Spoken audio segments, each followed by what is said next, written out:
So, what's your name, occupation, and Shopify password? So my name is Tropic. My occupation is a YouTuber slash YouTube educator.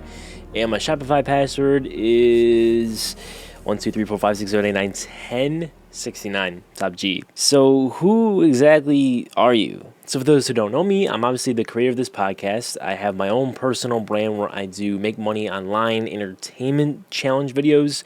That's just called Tropic. And I have another channel called Tropic Social where we help businesses and personal brands go from 0 to 10K to 10 to 100 to beyond K a month, making a lot of revenue with their personal brands from YouTube, because YouTube is the most powerful platform on the planet right now, just in the sense that long form content, it's unbeatable. And that's what I'm really focused on. It's not always about the views. That's right. Like with this podcast, even, I'm not focused on getting, hundreds of thousands of views. That would be great. I'm not trying to go viral. That's why I leave these raw. If I really, really want to get views, I can optimize for attention. I can do a lot of stuff. But I'm just having great conversations here on these podcasts. And this is something I wish I had when I was trying to learn YouTube many, many years ago. And even in the past few years, just there's a lot of raw stuff that you can learn from people. And there wasn't such a thing like this before. And I think I'm providing a lot of value to people. And I've gotten that from quite a few people some people that I've watched on YouTube before that I actually found they were watching my podcast. I had no clue, and I ended up getting into some fun circles and meeting some cool people because of that. So this podcast has been really, really fun, and I want to continue to do it, even though I'm not even doing this for the revenue. Initially, I was going to try to drive this to an offer, but then I was like, you know what? Let's just keep doing this. It's a lot of fun, and hey, I can always learn more about YouTube. I don't know it all. I've made a lot of videos, but I still don't know it all. So that's a pretty long answer to the question. And then what results have you gotten with YouTube? Yeah, that's a great question. So as far as results for me with YouTube, personally, I've never, gotten 1 million subscribers or done anything too crazy like that. But I've gotten several videos with over 100,000 views. I've made thousands of dollars from YouTube. And the biggest thing for me is I've helped clients get hundreds of thousands of millions of views, gain hundreds of thousands of subscribers, and make millions of dollars from YouTube. That's where I've had my big successes, is helping other people grow on YouTube. Me personally, I know it's a little bit of an oxymoron. You should be able to do it yourself, and I'm working on that now. I've kind of stepped away from working with people. Very specific people are the only ones I work with now, but it's a lot of fun to help other people, and I know sometimes that it seems a little weird, but we've gotten some crazy results. Some of the big names I've worked with is Joel Kaplan, me, and Amplify Views. If you're aware of who that is, we took his channel from 5,000 subscribers to 250,000 in the span of 9 months, and that was all in 2023. And that was a wild ride, and I learned a lot through that process, and really learned about business too. That's where a lot of my business knowledge came from, was from that side. I was more of a creator before, and then I learned more about kind of creating content towards business owners and even people just starting up and making money online, and how you can create nurturing content. That's where I learned a lot of that stuff, was from that process. But at the same time, I had a creator mind going into it, and that's how we were able to get Joel a lot of views, because before he wasn't getting that many, and then he had several videos with hundreds of thousands of views, and then I made a lot of thumbnails, and I had the privilege to work with a lot of creators, and some big ones like Financial Wolf, did a thumbnail for Jenny Hoyos. I've worked with a lot of smaller creators as well. So over the past couple of years is where my big breakthrough, I guess, has been, because I've been creating content for a very, very long time on YouTube. Did a lot of stuff on Instagram as well. I know that's not really the main topic, but that's where I learned a lot of knowledge as well from, and I've gotten tons of views from short form there. You haven't really used that in a while, and I think things have changed since I ran the Instagram pages and even shorts channels back in the day before the whole shorts monetization. Now it's honestly quite different. So I haven't really dived into that world too much. I've tested a few things this year. I've tested some short form stuff. I haven't really gone full into it, but that's another story for another day. Here's the big one. How much do you make? So after taking a step back from the full service agency that I was running earlier this year with Amplify Views, now I'm just focused on helping creators and educating creators and helping them make more money through their personal brands. That's really what I'm about now, and helping other people make more money from YouTube. Not any other platform, just YouTube. I still do have some long-time clients that I work with, so kind of everything mixed together, plus some of my YouTube channels, all leads to several $1,000s per month. I'm unfortunately not quite at the peaks of where I was. I've fallen below, a little bit below $10,000 a month right now. I have a huge list of Q&A questions that I've pulled from my community tab on this channel, and also my free school community that you can join with the link down below.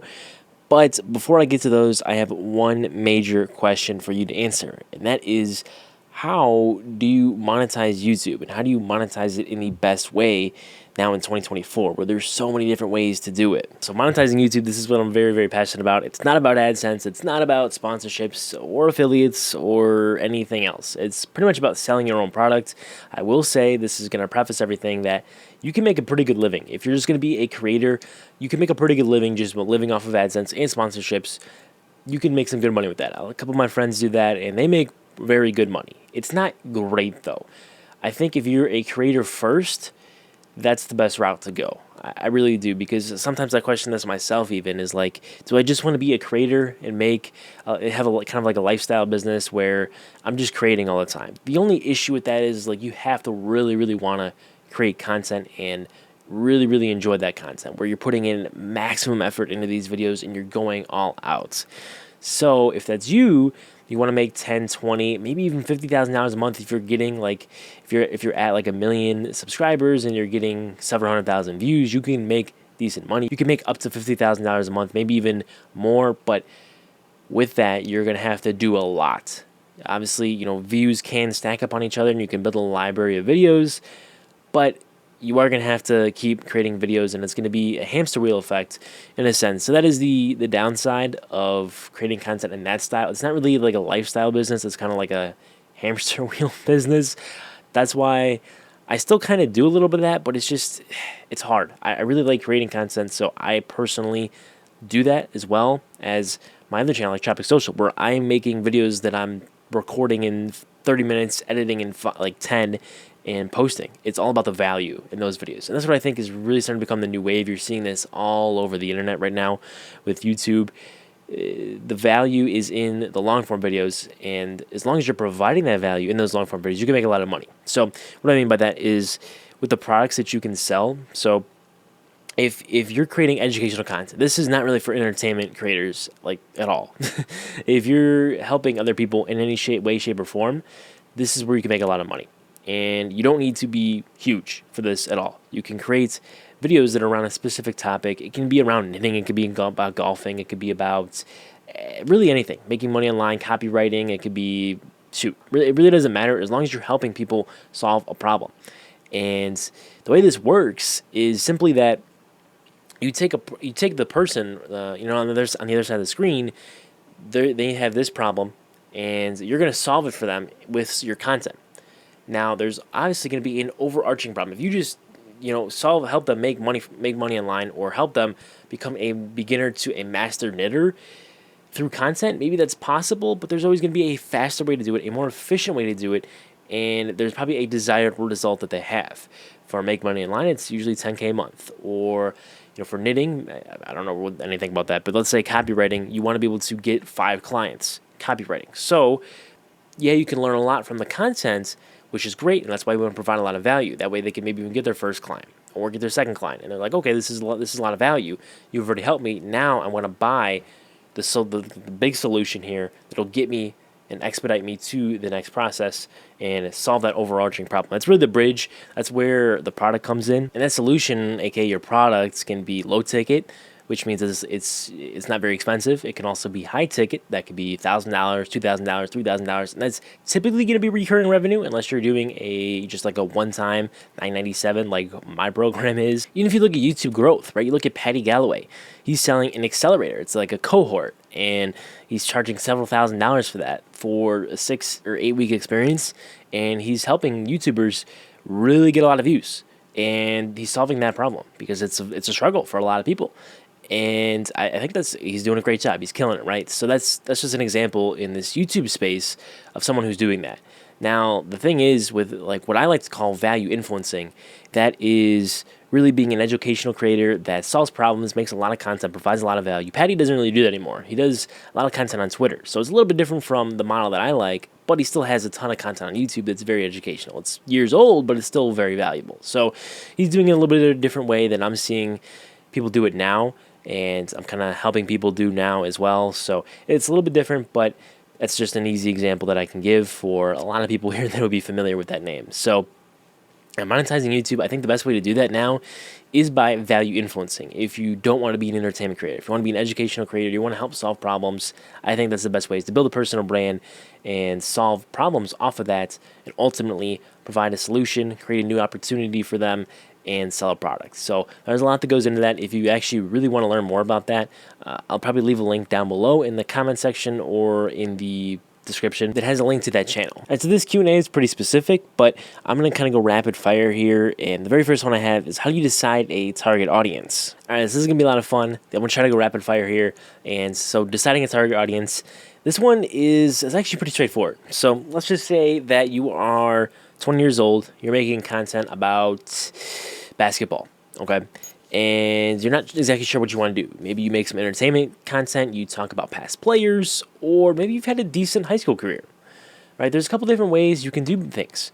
So there's actually somebody who's in my school community. He's helping younger basketball players get better and make the teams and, obviously make more shots, become a better player in general. So you can go that route, or you can go like a faceless route, or even with face. I know a couple people who run NBA channels, some who do it very successfully, and they just talk about NBA players. Now, there's some issues with copyright and stuff like that. You have to be very careful. There's a fine line to walk. But when you're deciding that audience, it really depends on you yourself, right? So if you had some success with basketball, maybe you were state champ, or you played a little bit of college, you have that experience where you can teach people. Now, based on that information, you can specifically target people with your packaging from that. So you can help AAU players, for example, get better at basketball. Now, for a lot of people, that would be kind of, maybe you're not familiar with that, but I'm using that as an example because that's something I'm familiar with. But you can kind of target people based off of that. Now, let's just say you were really good, you're very, very knowledgeable at basketball or whatever. So then you can talk about the history, you can talk about specific players. That makes it very, very easy for you to create content around that, right? So you're passionate about that, and you have experience with that. Oops. That's why when people are just starting YouTube, I highly recommend that they create videos for their younger selves. It makes things super, super easy because you know exactly who you're talking to. And yeah, so when you're doing that target audience, there's a whole sheet you can fill out. You can find that resource in the free community. But in the broad overview sense, it's decide what you're knowledgeable in, what you like, and then create content around that and see what happens. Maybe you start that and you don't necessarily like that, and you don't even get views with that. The content just doesn't flow right. Maybe you'd fit better with something else. So that takes a little bit of time. If you've been creating content for a while, then you need to get a little bit more specific. I think off the bat, you don't need to get super duper specific. Just kind of create a little bit of content, get a feel for it, and then go from there.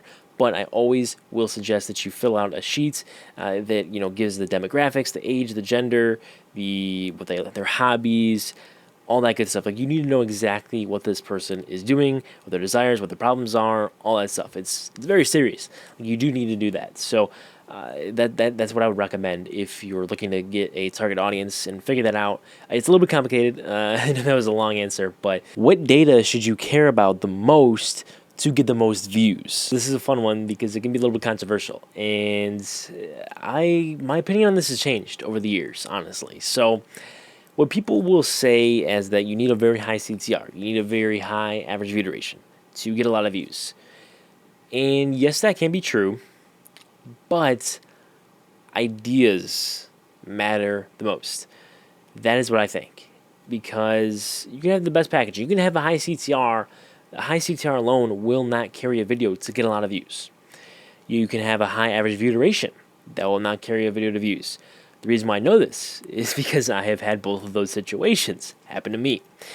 Not somebody told me, not anything like that. I actually experienced that. Let me give you some examples. So there was this video that I did a couple years ago now, and it was a side hustle challenge.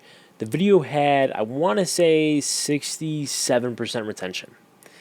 I believe I had like a 6-minute AVD, something like that, on like a 10-minute video.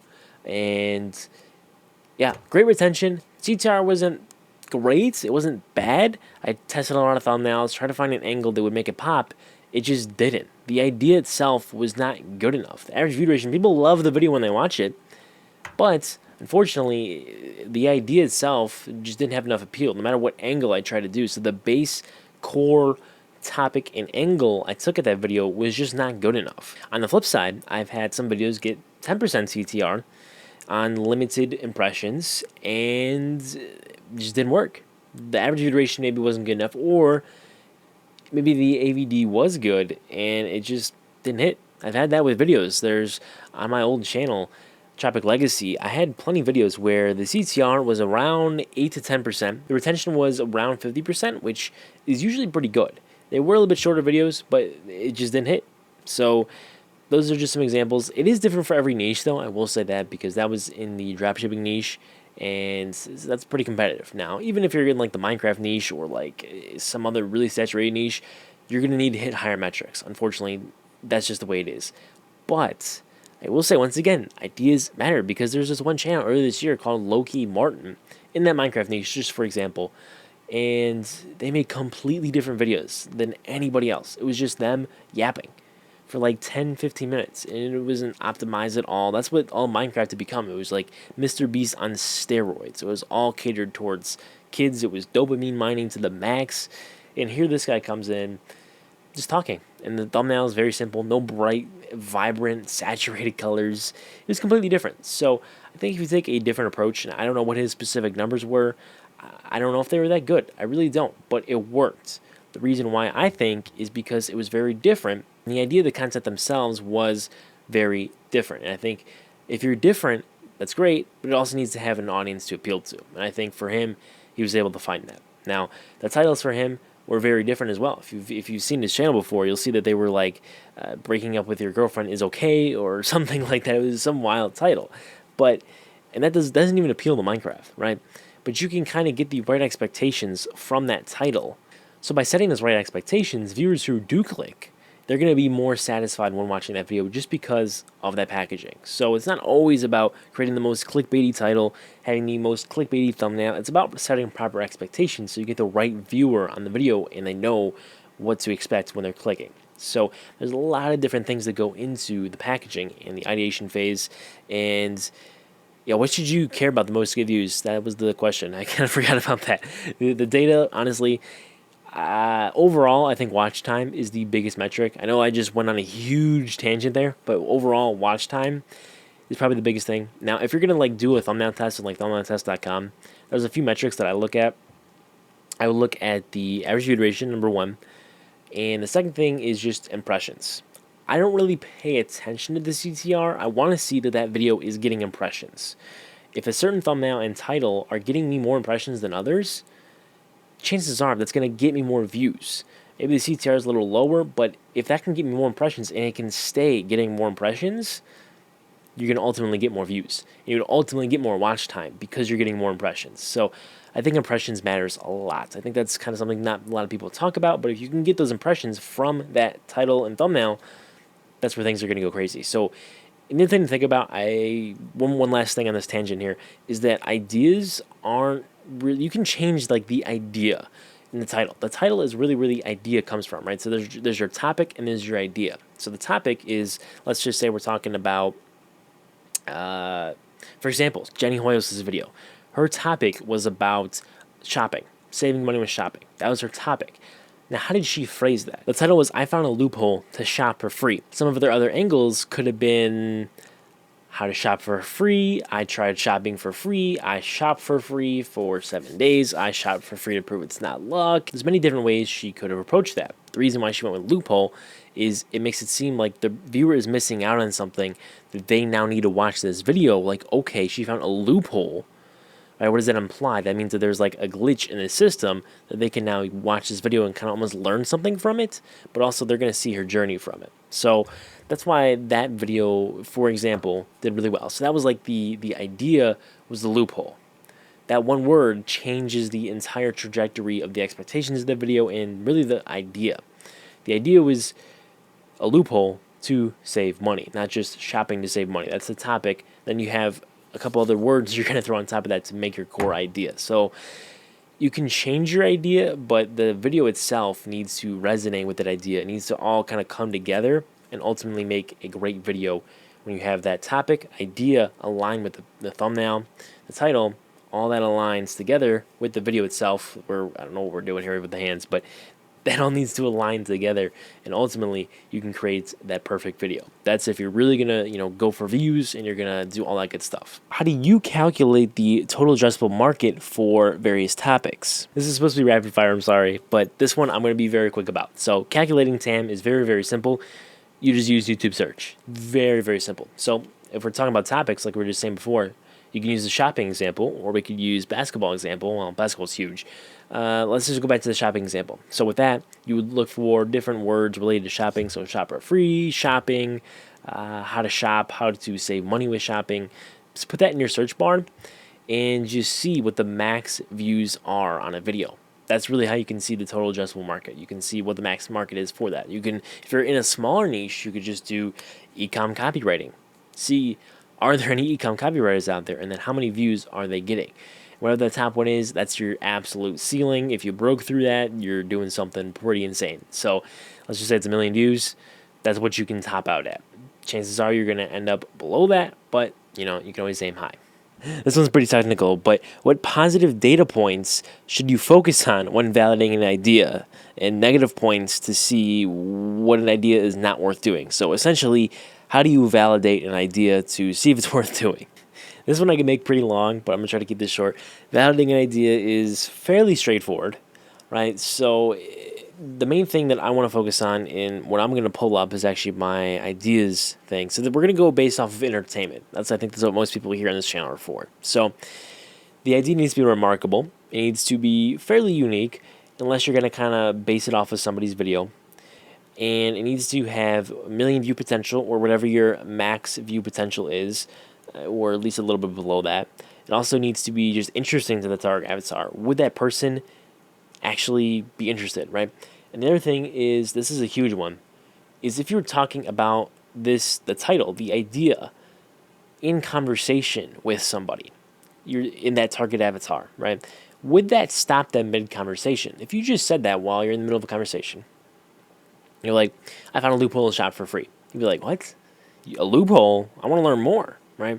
If you just said, I shop for free, you're like, what? That piques a little bit of curiosity, but the loophole really, really piques that curiosity. That's why that video was so good. Now, the other thing is, can an 8 and an 80-year-old click? This is for entertainment specifically, but can everybody click? So this is expanding to the broadest market possible. Last two things to emphasize is it quick and simple to understand? So when you look at the idea and even just the packaging in general, when you think about that concept, is it very easily understood? That's why you see Mr. Beast, hate to bring this up, but Mr. Beast, Ryan Trahan, Eric, all the big guys, they use this. They use very simple titles, very simple concepts. It's not long, it's not very complicated, it's very, very simple. It can be easily understood by 95% of people. You gotta remember, most people are stupid. So it needs to be very, very dumbed down. Think of the caveman brain. This is what Eric mentioned in Creator Now. I will never forget it. He always emphasized caveman brain. People are stupid. You have to go down to their level. Now, you don't want to make them feel stupid, but you have to understand that they are stupid. This sounds pretty stupid, but you have to understand that. Now, the final thing is just a clickable thumbnail. Can you think of a thumbnail off the top of your head? If you can't, it's going to be a little tough, I think. That's usually when my best ideas have happened. I can usually instantly think of a thumbnail in my head. The only way that happens, though, that my brain is even able to come up with any concept, is I consume a lot of YouTube. I see a lot of thumbnails. I know a lot of outlier thumbnails. So I suggest when you are on YouTube, if you have that vidIQ extension or even the 1 in 10 extension, which I'm assuming most of you have who are watching this podcast, that what you do is you just add those to a playlist. My playlist, I think, is like 500 videos on my main channel. There's another like 300 on some of my other channels. And yeah, you can just keep adding outliers. And you can really just understand that those packaging, they did something right. The idea worked. The packaging worked. Now, you obviously have to dissect those videos to see which specific point it was. Was it the thumbnail that carried this video? Was it the video itself? That's where that kind of comes back to what I was talking about earlier, where It's usually the idea, but you also need to double check on those outliers because it's not. Sometimes the thumbnail might actually be kind of trash. That's why the data point, like maybe the CTR is really low on that video. You just don't know. So you have to actually analyze things for yourself and figure that out. All in all, I think that's really the simplest way I can explain that. Now, if you're looking for actual data points, just looking at YouTube as a whole, I think what you should look for is, are there outliers around this topic? And what is the max views you can get for that topic? Kind of dating back to what I was just saying with calculating your TAM and figuring out that target audience. There's a lot of different stuff that goes into that. So you can look at the max views, you can look at outliers, you can look at just the general consensus in that niche or around that topic and figure out what I need to do to stand out from those people and maybe even kind of piggyback off what some people did on those outliers. How do you get videos in the recommendations tab on the browse features and also into suggested? So getting your videos shown onto both of those feeds is actually fairly simple. And I'm going to talk about my experience here as I've started some new channels over the past couple months and what I've been seeing with YouTube. So if you're starting a brand new channel, the chances are it depends per channel, but your first 1 to 10 videos are going to just get suggested. YouTube is going to try to figure out what content, like what these videos align with. I don't know if this is necessarily for every channel. Like I said, this is what I've seen from a client's channel, 2 of my channels, and I think one other channel that I've worked with. It's about YouTube's going to give you that push. Don't get excited about that push. It's good because sometimes there's also channels that I have tried starting this year that have gotten absolutely 0 views. 0 views. No impressions, no nothing. That will happen, unfortunately. But to get in the browse features, you're going to have to kind of push through that suggested feed. So if you're making similar content, for example, that Tropic social channel I talked about earlier, the first 10 videos got like no pushes. It got pushed and suggested. Big spike of impressions. Got like 20 views. And if you look at the actual videos it was pushed on, it was one impression, because YouTube doesn't know where to push that video. That also could be a little bit on my bad, like my fault, where I didn't give YouTube enough data to figure out where to push that video. But because I was making specific content, it wasn't very broad. I think that's why YouTube couldn't really figure it out. I think if it was a very broad video, if you're making that entertainment content, YouTube could figure that out, and you'd also have a better chance of just getting more views in general because it's a wider TAM. Whereas the content I'm creating has the appeal for about a few thousand people max. So I think YouTube really needed to dissect, okay, it's not going to work here, not going to work here, not going to work here, but it's going to find that audience. Whereas now I'm getting into browse features and I'm getting the right people. So I think it does take a little bit of time if you're going to be creating a lot of content. If you're going to be going for those entertainment videos, you need to get that right. So I think that suggested feed, the way to get in suggested, by the way, there's a way you can kind of almost force feed that if you want to. That podcast on this channel, for example, the Jenny Hoyos podcast, there was a lot of people who did podcasts with her. So I did a slightly different title, similar, and I made sure I used her name, did a little bit of keywords in the description. Not that matters much, but that gave YouTube a little more data to see and align with some of the other videos on YouTube. And you can get in that suggested. My number one source for views on that video is Jay Klaus's video. So, and his video has millions and millions of views. Now, how did his video go viral? Well, there's many reasons for that, but I'm able to piggyback off of that success. Now, obviously, my success was only 20,000 views. I didn't get millions of views from my podcast. So it was raw. There was a lot of stuff that went into that, why I didn't get millions of views, but I was able to piggyback off of that. So if you're going to actually just try to get in suggested, I'd almost say to copy a video. Just make it a little bit better. You can almost get suggested off of that video. As long as that video is still getting views, then you can piggyback off of that. That's where as you're making almost adjacent videos to other people. So if you just want to get in browse features, you make almost more evergreen content, and that's how you kind of stay in browse features. Now, like I said, though, with the channel pushes, you're going to get suggested, and eventually you'll end up in browse. The browse will also be probably a little bit wrong for maybe the first video or two, and then once you get past that, you can start to get some of those ideal viewers that will, start to stack. You get those returning viewers, those will stack, and then YouTube will have a nice viewer profile to send your videos out to. So that's a detailed answer on how you can get into the recommendations, the browse features, and the suggested feeds. How do you get hooks that get 70 to 75% in the first 30 seconds on a long-form YouTube video? This one I have a couple different answers for, honestly. If you're in the entertainment space, this should be very simple. It should be the character, the concept of the video, challenge, and maybe one other element if you want to add to that. So you're going to introduce the character of the video, which could be you. It could be also maybe even the subject. So if it's like, I built 100 trains, you could be like, this is 100 trains, and then here's one. You show one, and I need to build 100 of these in the next 5 days because my grandma's dying. If I don't build her 100 trains, she's gonna die. I don't know. You have to have the stakes set up there. So you have the character, the stakes, also paired with the concept. So you need to have those three elements. Why should people care? And then you can weave in more story. I always recommend weaving in little story elements. You can even start that off in the beginning. Maybe that's the stakes. Like, this is what Brian Trahan does a lot, and what he ends up coming back to at the end of his videos. So in the recent video he did TikTok ads. He bought a bunch of them, and in the opening scene, he did a little different intro from his usual ones, but you make the viewer care by showing, like, he's making him feel kind of old because his younger nephews, I think it was, that they were talking about these new slang words, and they bought all these products on TikTok, made him feel old. And so Ryan is buying these products because of that. So there's that because feature and a little bit of story of why he's doing that. You always need to focus on the why. Whenever I script a video for entertainment purposes, there needs to be a why. You can make it up. You can figure it out. There needs to be a why that also resonates with that viewer too. So it doesn't need it can be made up, but it needs to resonate. It's become maybe kind of a common problem. It really needs to hit with that person that makes them want to stay to the end. So the other thing is, if you're going to create stakes, make sure they aren't artificial. They don't feel artificial. You can add some stuff in, but if it's like, I tried bungee jumping 100 times, and if I succeed in one of them, then you win $100. So then you're gonna kind of almost force them to watch the whole video. Well, that's not a strong enough reason. Yeah, some people will probably watch it. You'll get some people to watch the end, and there are some underhand retention strategies you can do, but that doesn't create a real connection. You want to create that story, that underlying why that will keep people watching. And I think if you're doing entertainment scripts, that's a great way to do it. Now, if you're writing educational scripts, it's a little bit different. And this took me a while to get used to, honestly. For a while, when I was starting these scripts, writing some educational content, I didn't do so well with it because I was used to entertainment. That was all I knew. So with education scripts, it's actually still fairly simple. So the way you do it is you do the target audience. So you want to call them out, and then you want to talk about the transformation. Then you want to talk about the stakes.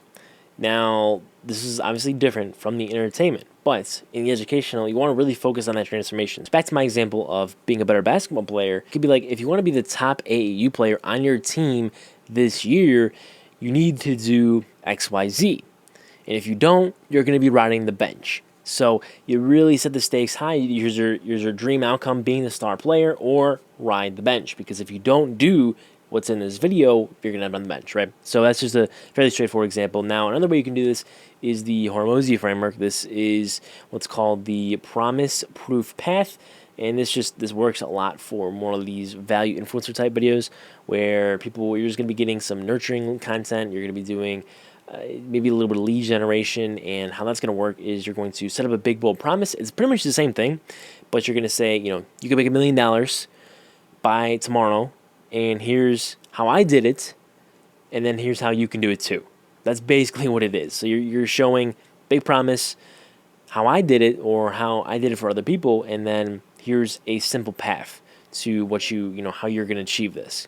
And you want to keep that as short and condensed as possible, and then you just go into the rest of the video. Following the hooks, how do you write a better script in general? Yeah, so to write a better body of a script, I think it all starts with the intro. As long as you're getting that intro right, you can really write the rest of the video very, very well. Now, for a lot of people, you're not going to be scripting the entire video. If you're going to be doing educational content, you can be. If you're going to do maybe 10-minute talking head, otherwise you can just yap and do 20-minute videos. You're doing some of those value influencer type videos, or you just want to focus on value. You want to follow some story structure to a sense where you're kind of doing like listicle and you're doing a lot of storytelling still, but in general, when you want to write just like a better script, it comes with understanding beforehand target audience, exactly the points you want to hit on, the why, a lot of pre-production before you even do the rest of the pre-production, if that makes sense. Before you work on the rest of that video, you really want to nail down that intro. I think if you can get that down, that sets everything else up. We had George Blackman on the podcast, who I learned this from, and amazing guy. Loved having him here on the podcast. And this is something I tell a lot of people, because so many people don't implement this. If you're doing an entertainment video, probably don't need to do this, but if you're probably also wouldn't really fit. But if you're doing any educational content, you need to do this. You need to call out that next video for them to watch. One specific video, not, subscribe to my channel, peace guys, do all this. No, watch this video next. But before you do that, you need to kind of set them up for it. You gotta reel them in a little bit. So how do you do that? Well, you're gonna get 10 to 20% on screen on the click-through rate, which is literally free views, free watch time. It's amazing. So how do you do this? Well, you're going to connect something to this video. So let's just say for me, if I wanted to do an outro for this podcast, what I would do is I would say something like, well, now that you know how to monetize your YouTube channel, you're still missing one element, getting views. And this one secret ingredient will take your channel from being lame to being the greatest channel on planet Earth. To learn how to do so, watch this video next. Obviously, I would condense that language a little bit. I kind of did a wordy example, but you get the point where you kind of set it up and you introduce that new video and you kind of say the stakes if you don't watch that video. That's going to make them want to click. Then you want to do a direct CTA of just watch this video next. That's how you do it. So that's my best advice for not only just writing a better script, but getting way more views, honestly. So how much do YouTube Shorts pay? My expertise doesn't really lie in short form content, but from what I've seen from some channels I've worked with and heard from other creators, you can get anywhere from 7 cents up to 15 cents per 1,000 views, which is by far the highest out of any platform. I don't even think Instagram pays anymore for views. I think TikTok does, still with the creator fund. Most people are so focused on like TikTok Shop now, but YouTube Shorts is crazy. There's so many people that are making so much money. There are a lot of rules you have to tiptoe around when you're trying to get things monetized, when you're reposting content or using like NFL clips, NBA clips, you're taking copyrighted content. You have to be very wary of what you do. You have to be very wary with the songs you use. So there's a lot of copyright stuff you have to tiptoe around. Once you can figure that out, you can make some decent money getting a lot of views. Can you build a brand with a faceless channel? I love this question because I've actually considered starting a channel myself around this recently to start an e-commerce store off of, which I'm not gonna expose too much. That's kind of it was a thought process I had a couple weeks ago. I haven't really expanded upon it, but yeah, absolutely. You can build a brand around this. You definitely do not need to show your face. I think if you're doing something educational, you probably should show your face. I would say you're going to build more trust with that. You're going to create a better relationship with that, but you absolutely do not need to show your face. If you're going to be doing something, like entertainment videos, for sure, you can do that. Like, there's all these basketball channels, bringing it back to that. There's these NBA channels. I think the one is like Rebound. I don't remember the names of the other ones, but like Rebound is becoming like a media company in of itself just because of the basketball videos they're doing. It's crazy. Like, you can get, a big team off of that. If you've ever heard of House of Highlights, I think this guy named Andrew, I don't remember what his name was, but he started the House of Highlights Instagram page many, many moons ago. This was back in 2014, I want to say. I was the original follower of it. Ended up getting bought out by Bleacher Report, and now House of Highlights is like a huge thing. All because this one guy started a faceless page posting short form videos of NBA highlights, MLB highlights, and NFL highlights, I think it was. I don't even think he did that. I think he wasn't able to do NFL because of copyright, but I think he did NBA and a little bit of MLB, but it was mostly NBA. And then like some memes and different stuff too sprinkled in there. So absolutely you can build a brand. You really need to focus on your branding, right? So this is the thing, obviously, with any channel. You focus on the branding of colors and the music you use, the types of thumbnails, the types of titles you use. That all plays into building a big brand. But absolutely, you can create a brand with not showing your face. How do you blow up a business with whiteboard content? And this one's pretty fun because this falls into the value influencer stuff I was talking about. So I'm happy this question was asked by one of you guys, and it's pretty simple. Provide a lot of value. If you want to talk about Charlie Morgan, he's kind of the first one to kind of blow up on this. There's a couple reasons why I'm going to talk about here, and one of them is the cycle. Go back years ago, Hormozy did this, Sam Ovens did this, Alex Becker did this. That content disappeared for a while. Iman, everywhere, Iman copy. Now, Charlie Morgan, Alex Becker's back a little bit. He's doing some of the ads content now, but Charlie Morgan brought it back, just kind of talked about value, just yapped for a bit, provided a ton of value, and was very different from all the stuff that was going on at the time, which were highly edited thumbnails, highly edited videos, and just highly edited topics, I guess you could say, where it was very, very specific. He was just kind of doing the opposite of that. And that's why his stuff did so well. So if you're going to do that for your own business and your own channel, I think the best way to do that is to be a little contrary to what's going on. Right now, everything is kind of treading towards that whiteboard content. So I hate to say this, but you almost want to go back to not doing it and kind of doing like some editing and stuff. I love talking about making value though. So as long as you're doing targeted videos with that stuff, so towards your business is what I would say, is make videos that are very specific for that business, for that target avatar that I talked about earlier, and make videos for that specific person. Be very specific with that title, and then you can use the whiteboard, whatever you want to do. Honestly, it can be the computer whiteboard, real whiteboard, doesn't matter. What matters is you're providing a lot of value. And there's this one channel, that's one of my friends, Money Maxing. He blew up a channel called Sell Your Service, and I think they got like 50,000 views before they were getting like 1,000. It was with whiteboard content, and that's because they dove specifically into what that person, the channel's avatar, needed, and then they wrote titles that would appeal to that person. So a lot of it is the positioning and the angles as to getting the right viewer on that video, because he made a bunch of money off of it, but then he also got a lot of views too. So one way you could do this, just a very simple way, I wouldn't suggest this for every video, but what's a common problem that all your people have in your niche or in your business, right? If all of them have one specific problem, make a video and a title specifically for that problem. That'll help you out a lot, because if that's something that's very common, maybe it's not just a how-to title. You can test that how-to title, but you can also do something a little different. That's a little different angle. You can use something like you can use the LOL at the end. You can do, to prove it's not luck, LOL. You can do just some different stuff that's a little maybe informal, it's a little different, stuff that's unique and would resonate the best with your target avatar. That's what I would say for actually getting views and getting the right customers from those views on those types of videos. How much should you pay for an editor? There's a lot of levels to types of videos you're making, so maybe kind of go through some of the different levels and how much those would cost. So paying for an editor, I think I have a lot of editors that actually watch this podcast, but this one maybe it might ruffle some feathers. So back when I was running the agency earlier this year, I had the pleasure or the displeasure of working and trying to work with a lot of editors. And I found a few things out from working with a lot of different people. It is extremely important to screen the editors before you work with an editor, because there are so many different editors. There's a couple of places you can find them, by the way. You can find them on like YouTube Jobs, Twitter, Fiverr, Upwork.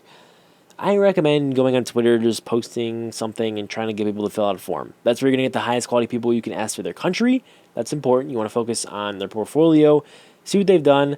Well, that doesn't always matter. I found that out. Some people, they might show some amazing work, but then when it actually comes down to it, they can't deliver. You also have to watch out for people outsourcing the edits, in the sense that they're charging cheap, but then they're paying another cheap person to do the edit for you, and it's a whole mess. I've seen that before too. And then your project file gets spread around like 20 different people. So you have to be very selective with the people that you work with. But I would suggest starting on Twitter, kind of doing that, putting a little form out, and those posts always do well on Twitter. If you just ask for people to, I need a video editor, you're getting a lot of scams, but that's why I suggest you do that form, and you can really filter out the people who want to work. There's always people who want to do editing work. You can always find them from third world countries or just other countries in general. I would suggest maybe to not always work with people from India, but I have found a couple people that are good in India. Probably my favorite editor I've ever worked with is from Romania, which is pretty cool. The top G, where the top G's at, he's from Romania. But I would suggest using maybe not like third world countries, but maybe just other countries that aren't the United States. United States people, I've tried to work with some U.S. editors.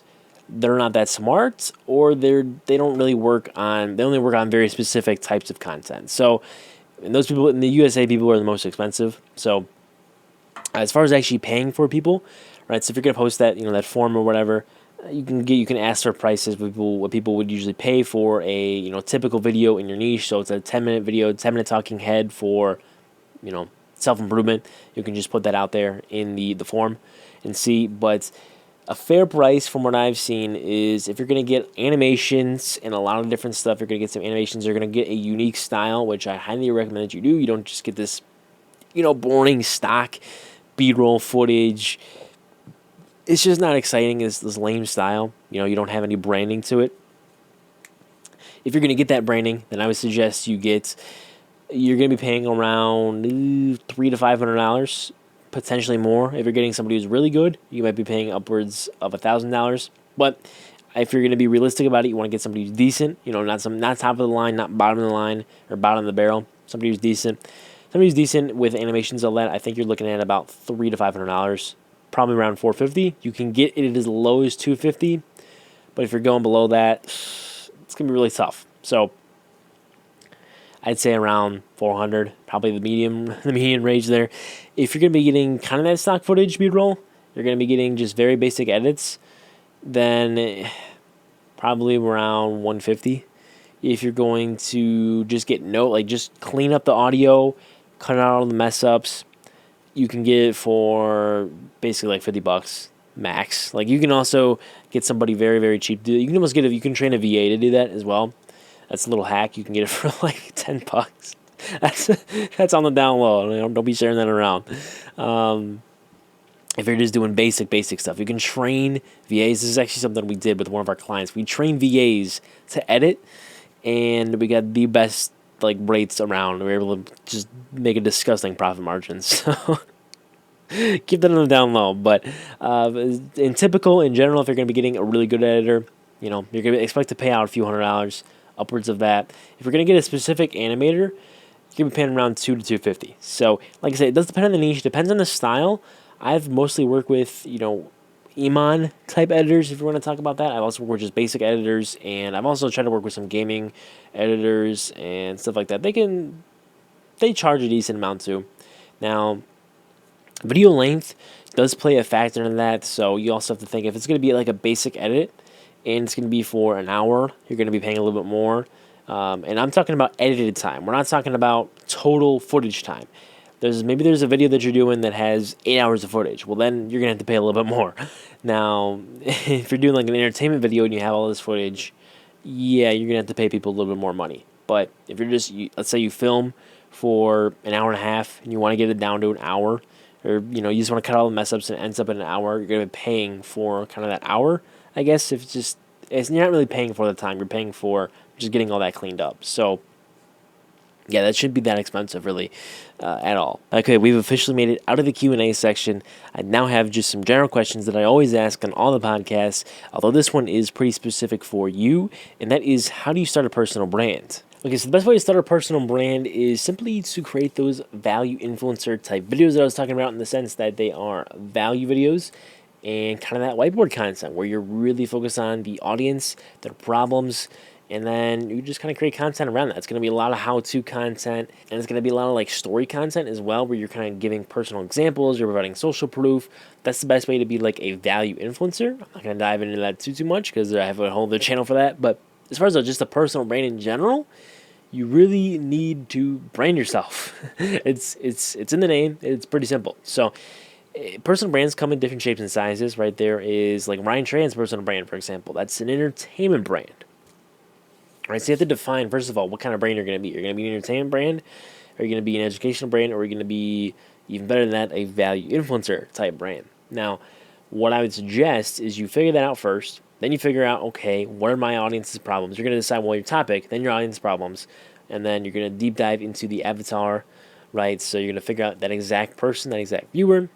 Now you can base your brand around that. Now, what I would say is that you would niche down. I hate using that, like niche down, but you can get the best results if you want to make the most money from that, building a personal brand that way. Now, on Instagram, you can do this a little broader. You can do some different things, but if we're just talking about YouTube, it's really all about creating a specific style, a unique style, and standing out from people in that sense. So yeah, you can do a whiteboard video, but it's easily replicable. Somebody else can just replace that content, right? Just different face, different person. The only difference is the knowledge. That's where the value comes in. So provide a lot of value in those videos, some stuff that people don't really expect to see. Like if people are getting a lot of value from your whiteboard versus somebody else's whiteboard, in the sense that this person over here, they're giving a lot of basic information, whereas you're actually giving out maybe some industry secrets. Who are they going to trust more? Probably you, because you're giving out a little more sauce.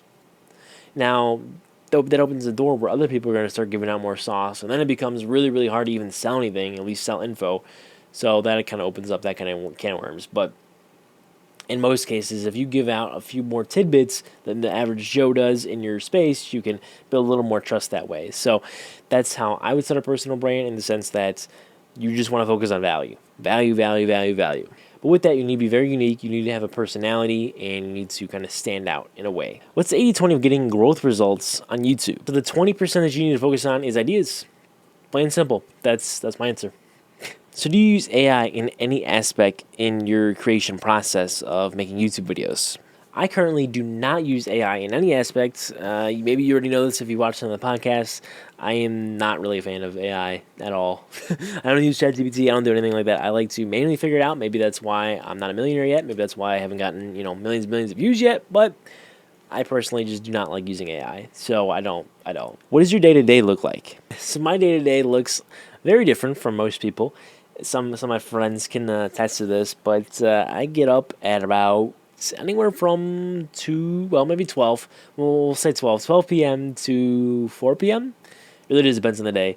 And I go to bed anywhere between 5 a.m. to 8 a.m. Depends on the day, but yeah, that's kind of my sleep schedule. It's very, very different. I am kind of considering actually going back to a normal schedule, because I've been doing this for years, and I've been getting clowned for it, which is fine. But this is kind of how I think I work best. I work best at night.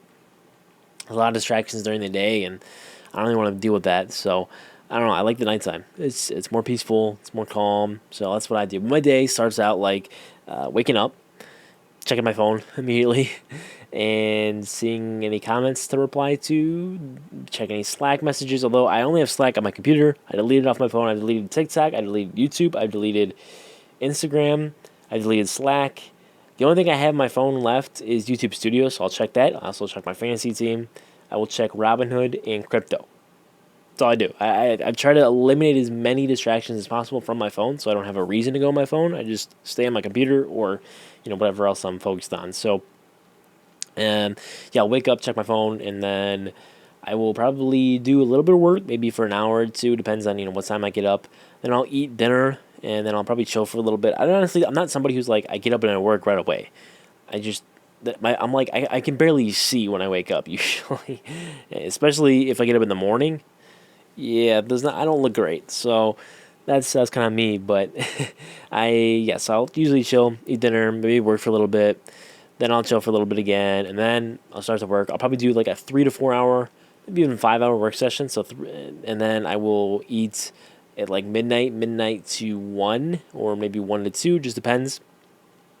And after I'm done with that, then I will go ahead and work a little bit more, maybe for about another 4 hours. So I don't work a ton, probably about anywhere between 8 to 10 hours a day, maybe even less. Just depends on what I'm doing. So maybe like 6, maybe even 4 to 10, big range. But usually I always get a few hours of work in every single day. So that's everything. Is like on Sundays for me, I wake up at 12 because I watch football all day long.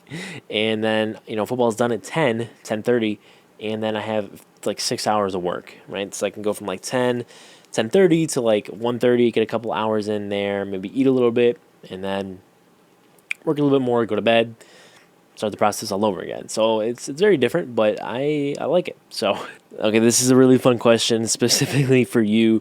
How many videos have you made in your lifetime? I hate to admit this, but I've made well over 2,000 videos. Well over.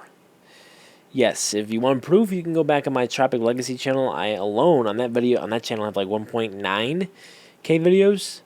It's a lot. It is a lot. What's a way to shortcut all that hard work that you had to get success on YouTube? Yeah, so all those videos that I made, they were all basic. They were all simple. They were all what everybody else was doing. That's why I didn't get views for years and years. And what I was just for you to do, if you're just starting YouTube or you're starting a personal brand, whatever, is to actually try. I just made videos, and I mean, yeah, I tried, but I didn't actually actively improve and try to make my videos better. I didn't watch my videos back. I mean, I'd watch them back because I edited them, but I didn't watch them back and be like, what could I have done to improve this? Always thinking, always analyzing stuff. Now, when I watch my videos, I'm like, I might watch like it back a week later after I posted it, edited it, whatever, because I don't think you need to, focus and make the perfect video. I think you should make it great, post it, move on to the next. That's just kind of how it goes. You're never gonna make a perfect video. Mr. Beast doesn't make a perfect video. They're pretty darn close, but he doesn't. So always improve. That is my number one tip that I would suggest for you to do to really shortcut everything. Because like I said, I've been doing YouTube for about 12 years now.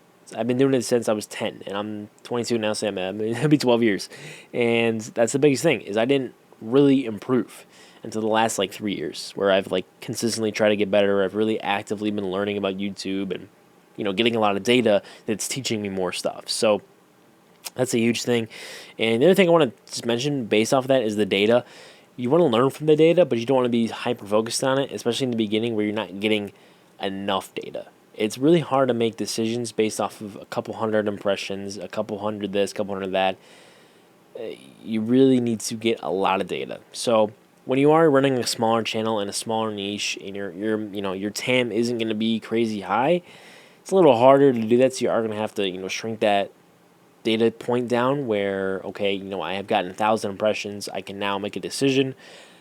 I've gotten 500 impressions, I can now make a decision. Oh, that's really tough because there's not a lot to go off of, right? Those 500 people could be a lot different than the other 500 people. It still is a lot of people, so in certain cases that's fine. But I would just suggest that you give things a little bit of time, and you make decisions very objectively. You don't make them emotionally. So ultimately, from all those videos, since you didn't really learn a whole lot, it seems like, from a lot of that process, how did you learn YouTube? So I learned YouTube from Patty Galloway, Film Booth, and learning from my own mistakes, honestly. That is also a little bit of Eric and Creator Now. I learned a lot from there. I learned a lot from my friends too, honestly, networking in the creator space and in the YouTube space in general. So that's how I learned YouTube. It was a lot of studying. Honestly, when I actually sat down, I was like, okay, let me watch a video on how to grow on YouTube, besides vidIQ, besides TubeBuddy, with the most basic information possible. Okay, so how would you learn YouTube if you knew nothing about it? You're starting from the ground up.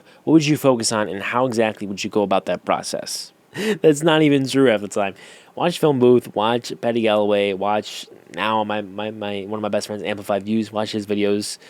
Actual actionable tips that you can take to make your videos better. So that's what I would do, is watch those videos, but take action on it immediately. Make that content improve. Next video. Improve. Next video. Improve. Next video. Just keep doing that over and over. Eventually, you will get very, very good. All right, this is a fun one. What are some YouTube hot takes? A hot take is that short form doesn't matter to make money.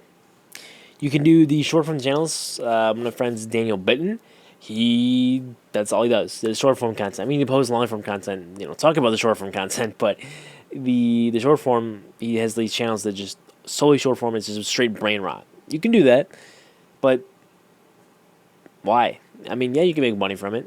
I don't know. For me, that's short form is just you're just contributing to brain rot, and it's just, I don't know. I just don't like short form. Short form, don't make it. I mean, you can get a lot of views. You can maybe build an audience off of it. It really depends. Your content has to be very, very aligned. You have to be very, very smart about it. If you want to learn more about that, watch the Eddie Bali podcast, because somehow, some way, he's gotten bazillions of views through shorts. Now he's getting millions and millions of views on long form. I've never seen anybody do it like him. Jenny Hoyos didn't do it like him.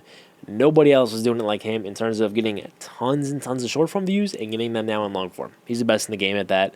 And yeah, that's a hot take on short form. My next hot take would be that AI isn't really going to take over YouTube. I feel like that's kind of a thing where people, maybe it's not a crazy hot take, but I don't think it really has a place in the content itself, where it's these AI people. It's not even real. There's no connection. There's no, I don't know. It doesn't feel real. And I think people are really craving a real thing. As much as I don't want to talk about authenticity or raw reality and genuineness, because that's so over talked about.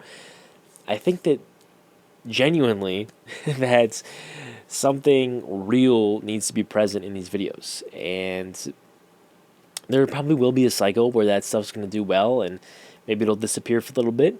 People really want the real stuff again, and maybe it'll come back. I think it's not going to come and stay. I think it's going to come and maybe go, and that's kind of how YouTube cycles work. There's always different eras, right? There's the laughter era of just straight, watch time content, where it's long videos. People were just making jokes.